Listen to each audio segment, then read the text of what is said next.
안녕하십니까. 전종희 목사입니다. 7월 15일 월요일 매일 성경 묵상입니다. 예레미야 32장 26절로 35절입니다.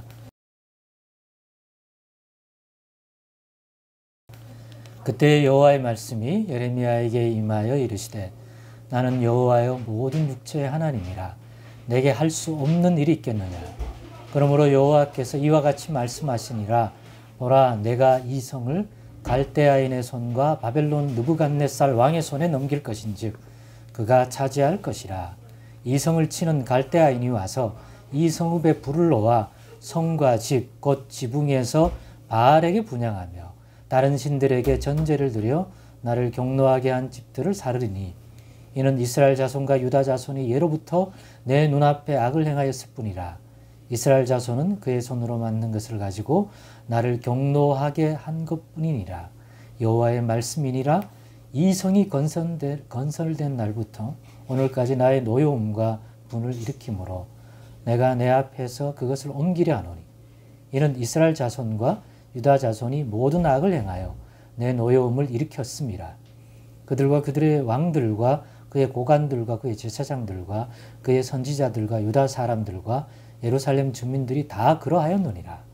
그들이 등을 내게로 돌리고 얼굴을 내게로 향하지 아니하며 내가 그들을 가르치되 끊임없이 가르쳤는데도 그들이 교훈을 듣지 아니하며 받지 아니하고 내 이름으로 일컫는 집에 자기들의 가증한 물건들을 세워서 그 집을 더럽게 하며 흰놈의 아들의 골짜기에 바알의 산당을 건축하였으며 자기들의 아들들과 딸들을 몰래 앞으로 지나가게 하였느니라. 그들이 이런 가증한 일을 행하여 유다로 범죄하게 한 것은 내가 명령한 것도 아니요 내 마음에 둔 것도 아니니라. 아멘.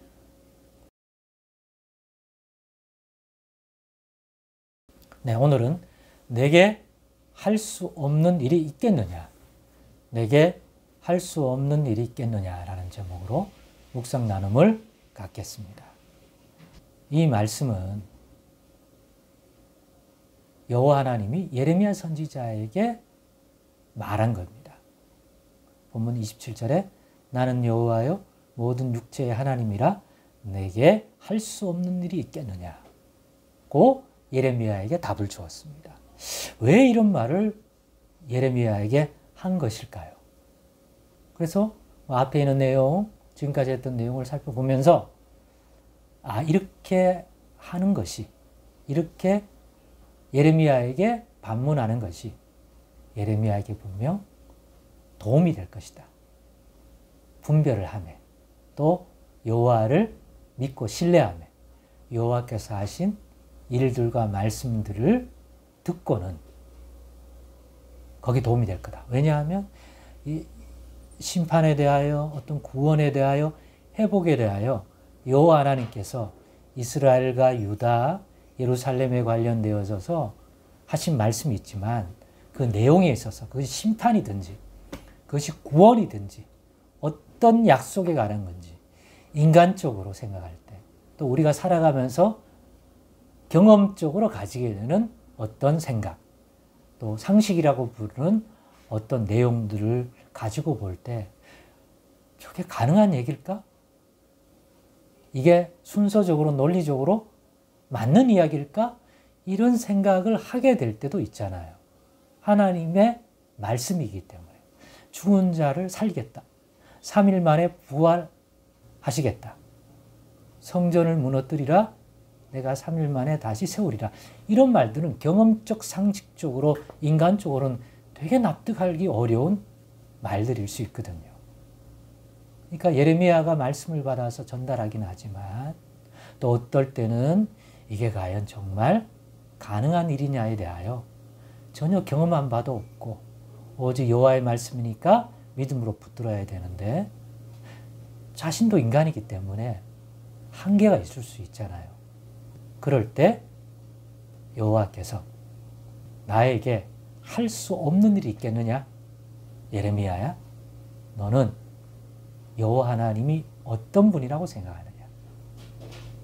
라고 하는 그러한 것을 받아들이며 이러한 말씀이 생각을 새롭게 하고 하나님 앞에 또 하나님 주신 말씀을 가지고 바라볼 때 자신에게 합당한 하나님께 대하여 가져야 할 마음 중심, 생각, 분별력 이런 것들을 가짐에 큰 도움이 된다고 저는 생각합니다.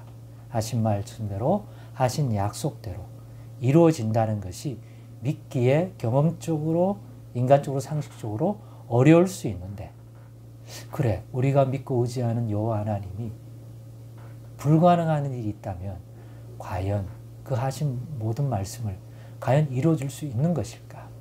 우리가 믿는 하나님이란 어떤 권세, 어떤 능력을 가진 하나님인지 우리가 혹시나 놓치고 있는 건 아닐까 하는 것들을 다시 살펴보는 데 있어서 여호와께서 이렇게 예레미야에게 말씀해 주면 큰 도움이 된다고 저는 생각합니다.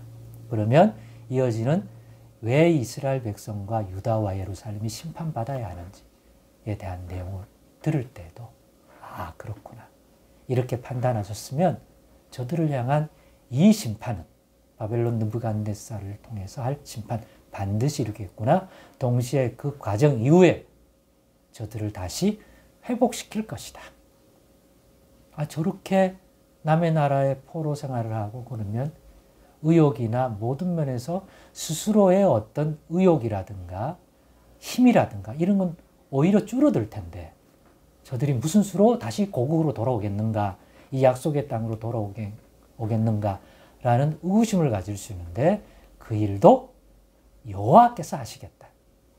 사람으로는 할 수 없지만 여호와 하나님께 능치 못함이 없겠느냐. 내게 할 수 없는 일이 있다고 생각하느냐. 내가 말해놓고 여호와 하나님이 말해놓고 지킬 수 없어서 능력이 미치지 못해서 못할 일이 있겠느냐. 너가 믿는 여호와 하나님은 어떤 하나님이냐. 전능하신 하나님이 아니냐. 믿음의 조상 아브라함에게도 달 늙은 너에게 사라에게서 내년에 자식을 주겠다고 했을 때 믿어지겠습니까? 그래서 예수님이 아니라 하나님이 아브라함에게 나타날 때 자신을 드러낼 때 나는 전능하신 하나님이라고 하는 사실을 분명히 인지시킨 때가 있었습니다. 왜죠? 그렇게 아브라함에게 다시 한번 여호와가 어떤 하나님인지를 각인시켜 주는 것은 아브라함도 예레미야에게도 하나님을 하나님답게 바라보고 하나님이 주신 약속을 붙들고 믿음으로 바라봄에 도움이 되기 때문이다 라는 것입니다. 그래서 우리가 성경 묵상을 할 때 또 성경을 읽을 때 이 말씀들을 우리가 아니 잘 이해도 못하는데 읽어서 뭐하나 그럴 때마다 그러지 말고 이렇게 우리에게 말씀을 가까이 두고 늘 묵상하라고 하셨다면 그것이 분명히 우리의 믿음 생활에 도움이 되기 때문이라는 사실을 우리가 잊지 마십시다. 그래서 늘 하나님께로 오는 말씀이 우리가 얼마나 유익되는지 놓치지 말고 우리 하나님이 어떤 분인지도 놓치지 말고 늘 우리를 일깨워주시는 이런 하나님이 자기 자신에 대하여 반문하시는 이러한 말씀 더욱 잘 깨달아 우리 하나님이 누구신지 그의 능력과 지혜에 대하여 우리가 어리석게 우리의 수준과 우리의 경험에 의하여 약화되는 일이 없도록 늘 살피고 분별함이 있기를 바랍니다. 그것이 우리의 믿음에 큰 도움이 될 줄로 믿습니다. 기도하겠습니다. 하나님 감사합니다. 이 말씀이 또한 묵상 속에서 하나님을 향한 우리의 온전한 믿음을 갖는데 도움되게 하여 주옵소서. 예수님의 이름으로 기도드리옵나이다. 아멘.